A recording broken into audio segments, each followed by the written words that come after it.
السلام علیکم، آپ دیکھ رہے ہیں کے نیوز چینل HD۔ خبر شامل کرتے ہیں ساہیوال سے ہمارے ڈپٹی بیورو چیف رغو جٹ کی رپورٹ کے مطابق بااثر شخصیات کی پشت پناہی میں municipal corporation circle officer regulation کا عملہ بفر گیا۔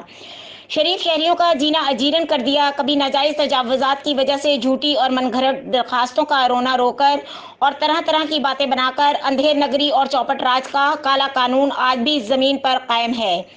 حکومت بدلی، حکمران بدلے، نہیں بدلے تو یہ نظام نہیں بدلے۔ شہریوں کا کہنا تھا کہ پوری سبزی منڈی کو چھوڑ کر یہ عملہ ہمارے خلاف ہی کیوں کھڑا ہوا ہے؟ سوڑی گلی، پاک پتن بازار، جوگی چوک و اندرون مصروف ترین بازاروں کو چھوڑ کر ہمیں ہی کیوں تنگ کیا جا رہا ہے؟